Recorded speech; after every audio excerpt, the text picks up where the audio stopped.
David Chun had been stationed at the remote research outpost on Kepler 442b for 18 months when the children first appeared. The xenobiology team had detected no signs of intelligent life on the planet's northern continent. Yet there they were, three small bipedal beings with iridescent blue skin and large, curious eyes, watching him from behind the crystalline formations that dotted the landscape. "Zoe, you need to see this," David whispered into his calm, never taking his eyes off the creatures. Dr. Zoe Martinez, the team's lead xenobiologist, had been analyzing soil samples in the southern sector when David made first contact.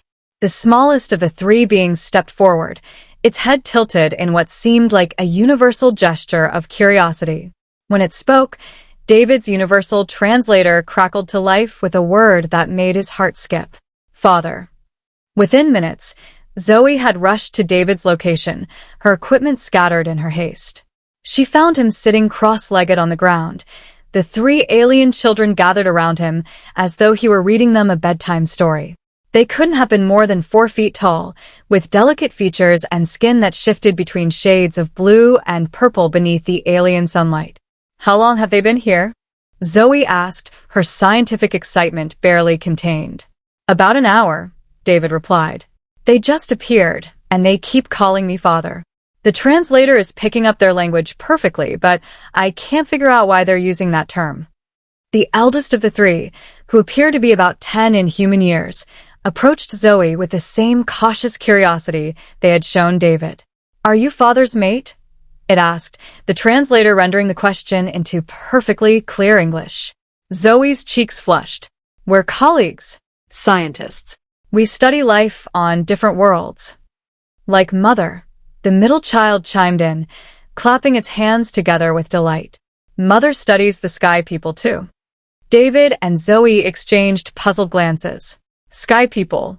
That had to mean humans, or at least off-worlders.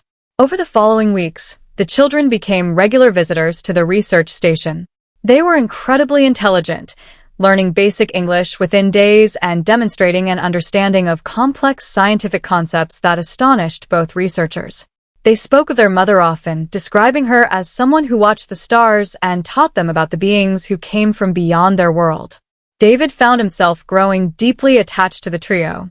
Ku, Rena, and little Jorik, the names they had shared after learning human customs, arrived each morning just after sunrise, eager to help with research tasks and ask endless questions about Earth.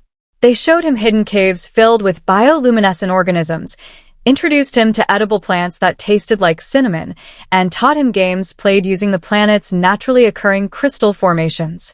"You realize they're not actually lost, right?" Zoe observed one evening as they watched the children play in the compound's courtyard. "They know exactly where they come from. The real question is why they won't take us to meet their family." David had been wondering the same thing. Every time he suggested visiting their home, the children exchanged nervous glances and quickly changed the subject. It wasn't until the 4th week that Jorik, the youngest, finally let something slip. "Mother says sky people might be scared of her," Jorik whispered while David taught him how to tie knots using synthetic rope. "She says she looks different from other mothers." That night, David couldn't sleep. Something about the children's behavior, their advanced knowledge, and their mysterious mother kept nagging at him. He found Zoe in the laboratory, running genetic analyses on hair samples the children had willingly provided. "The results are impossible," Zoe said without looking up from her microscope. "Their DNA contains markers I've never seen before. It's like they're hybrids of something, but I can't identify the second species." "What if we don't need to identify it?" David asked. "What if we simply ask them?" The next morning, David approached the subject differently. Instead of asking to meet their mother, he smiled warmly and said, "We'd like to thank your mother for raising such wonderful children. Could you tell her we're grateful?" Ku, the eldest, studied David's face carefully. "You really think we're wonderful?" "Absolutely. You're kind, intelligent, and curious about the universe. Any parent would be proud of you." The three children huddled together, whispering in their native language, something they rarely did anymore. Finally, Ku nodded. "Mother will see you tonight. But remember, father, she looks different because she had to change to keep us safe. That evening, as Kepler 442b's twin moons rose above the horizon, David and Zoe followed the children into a grove of towering crystal trees nearly 2 kilometers from the research station. At the center of the grove stood a figure who stole David's breath. She was unmistakably human in basic structure. 2 arms, 2 legs, a familiar face. Yet her skin shimmered with the same blue iridescence as the children. Her hair drifted as though underwater despite the still air, and her eyes seemed to contain reflections of the entire cosmos. When she smiled, David recognized the same warmth he had come to love in the children. "Dr. Sarah Hayes," she said softly, "former xenobiologist with the Kepler survey mission. I've been waiting to meet you, David." David's mind reeled. The Kepler survey mission had vanished 12 years earlier.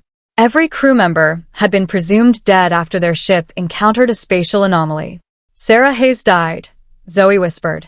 "Sarah Hayes had to die," the woman replied gently. "When our ship crashed here, I was the only survivor. The indigenous species, the Velter, found me dying. They saved my life, but the process changed me. It made me one of them." She smiled at the children.